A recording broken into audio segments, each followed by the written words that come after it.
Copy करने के चक्कर में मत लगना, बढ़िया से इसकी पीडीएफ आपको अवेलेबल करा दूंगा। जो हमारी लास्ट क्लास हुई थी उसमें मैंने आपके सामने सबसे फर्स्ट वर्ड डिस्कस किया था अपनी बुक का। आज मैं आपके सामने अपना सेकंड वर्ड डिस्कस करने जा रहा हूं and the word is adore. क्या वर्ड सिखाने जा रहा हूं आपको? एडोर। एडोर का मतलब होता है प्यार करना। क्या मेरे भैया? प्यार करना। और ध्यान रखना, जहां पर भी दो लोगों के बीच में प्रेम होगा वहां पर वर्शिप होना तय है, ग्रीट होना तय है और रेस्पेक्ट का होना तो स्वाभाविक है। तो इसलिए सबसे बढ़िया जो इसके सिनोनिम बनेंगे वो आपके वर्शिप, ग्रीट और आपके रेस्पेक्ट बनने वाले हैं। क्या बनेंगे my dear friends? Worship, greet और आपका रेस्पेक्ट। बात क्लियर हो गई? आप बोलेंगे यस सर। इसी के साथ सिंपल वर्ड प्यार। प्यार को आप क्या बोलेंगे? अफेक्शन या फिर डिवोशन। इन दोनों का मतलब क्या होगा? किसी के प्रति लगाव, किसी के प्रति सम्मोहन, किसी के प्रति एक तरीके से खिंचा चला जाना जो होता है हमारा मनी मन में, उसी चीज को आप क्या बोलते हैं? अफेक्शन बोलेंगे या फिर डिवोशन बोलेंगे। ठीक है जी, ध्यान रखना। तो आपके परफेक्ट सिनोनिम क्या बन गए? Love, affection, devotion, worship, greet और आपका रेस्पेक्ट। जहां कहीं पर वर्शिप होगी वहां पर एक श्रद्धांजलि होगी, एक दूसरे के प्रति श्रद्धा होगी। और श्रद्धा या श्रद्धांजलि को आप क्या बोलते हैं? होमेज या फिर रेवरेंस। रेवरेंस का मीनिंग क्या होता है? आपका आदर होता है, सम्मान होता है मेरे भाई। क्या होता है? सम्मान होता है। तो ये सभी वर्ड्स एक दूसरे के क्या है? सिनोनिम है। क्या है मेरे भैया? सिनोनिम है, जो कि हमारी बुक के पेज नंबर 2 पर आपको मिल जाएंगे।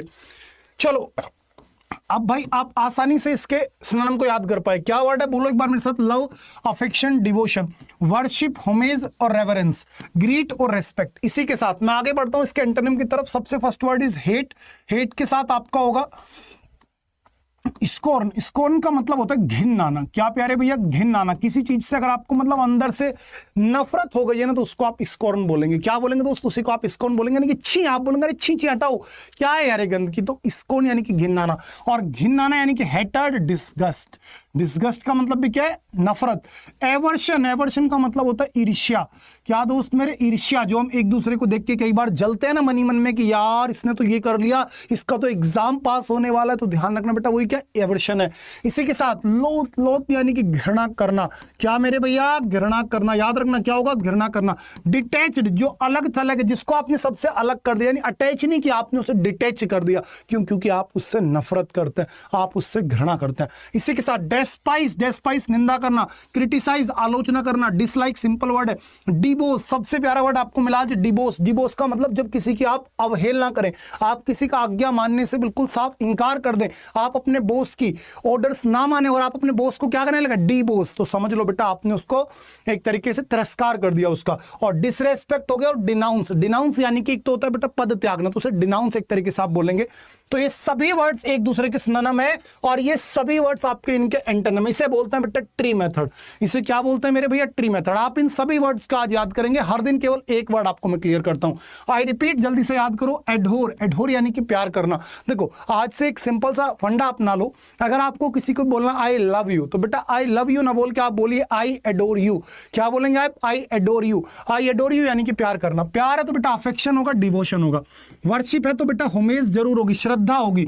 रेवरेंस यानी कि बेटा आदर होगा। ठीक है, ध्यान रखना। होमेज का मतलब क्या होता है? श्रद्धा।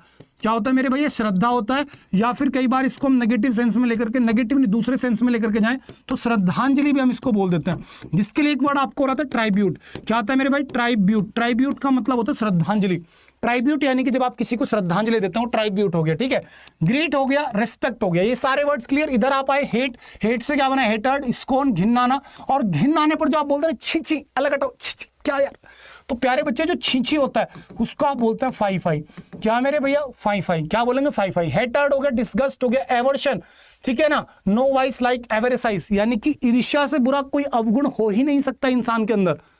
जिस इंसान के अंदर ईर्ष्या नहीं है, जो इंसान किसी से ईर्ष्या नहीं कर सकता, वो समझ लीजिए कि साक्षात अपनी सफलता के पद पर बहुत आगे जाने वाला है। तो ध्यान रखिए बेटा, अपनी ईर्ष्या पर काबू रखें।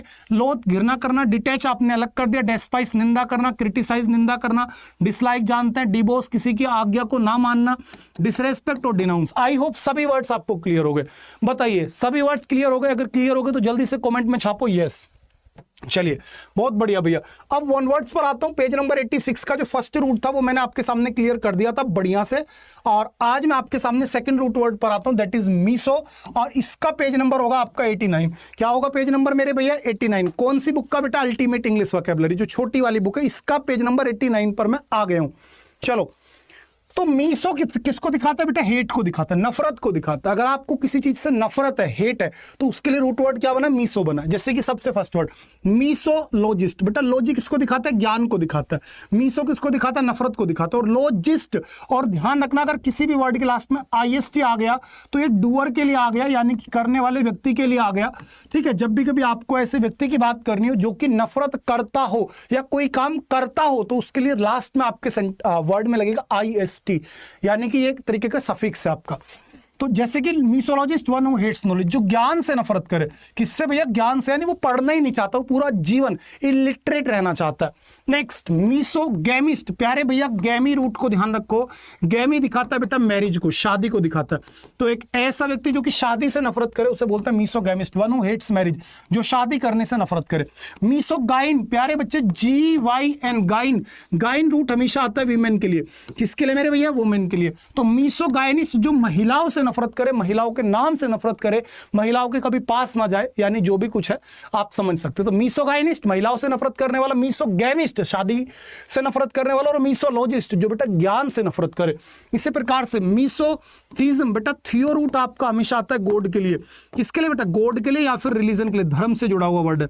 तो मीसोथीज्म वन हु हेट्स गॉड, जो भगवान से नफरत करे वो मीसोथीज्म। बेटा मीसोनियोइस्ट, क्या वर्ड है मेरे भैया? नियोइस्ट, नियो यानी कि नई चीजों से नफरत करने वाला व्यक्ति, जो नई नई चीजों को बिल्कुल स्वीकार ही ना करे, नई चीजों से नफरत करे, उसे आप बोलेंगे मीसोनियोइस्ट। मिस एंथ्रोप, प्यारे भैया अगर वर्ड आ जाए एंथ्रोप, क्या मेरे भाई? एंथ्रोप। तो ध्यान रखना एंथ्रोप रूट वर्ड होता है मैन काइंड के लिए। किसके लिए भैया? मैन काइंड के लिए, मनुष्य जाति के लिए। और मनुष्य में भी अगर पुरुष की आपको बात करनी है तो उसके लिए रूट है बेटा आपका एंड्री।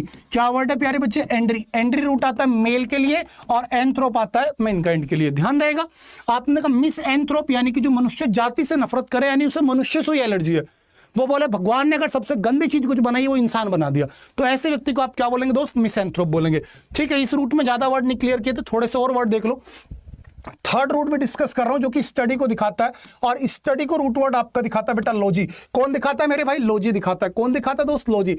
जैसे एपियोलॉजी बेटा मधुमक्खियों का अध्ययन, एनाटॉमी मनुष्य के शरीर की रचना का अध्ययन, बिब्लियोलॉजी बेटा बिब्लियो किसको दिखाता है? बुक्स को, तो किताबों का अध्ययन, बायोलॉजी बेटा जीवन का अध्ययन, कार्टोग्राफी नक्शे बनाने की कला, ग्लोब बनाने की कला। ठीक है, chemistry study of properties of substance, यानी किस पदार्थ के अंदर कितने एटम होंगे, क्या मॉलिक्यूल होंगे, वो सब कुछ कौन बताएगा? केमिस्ट्री। कोस्मोलॉजी बेटा कई कोस तक क्या फैला हुआ है? ब्रह्मांड फैला हुआ है, तो cosmology so called study of universe. और काइन बेटा, काइन किसके लिए आता है? कुत्तों के लिए आता है। काइन किसके लिए आता है मेरे भाई? कुत्तों के लिए आता है। आज के लिए थोड़ी लॉजी रख रहा हूं, कल फिर इससे आगे की लॉजीज आपके साथ में डिस्कस करूंगा। ठीक है ना। चलो मैं आपके सामने इडियम्स एंड फ्रेजेस पर आता हूं। फिश वाले इडियम मैंने आप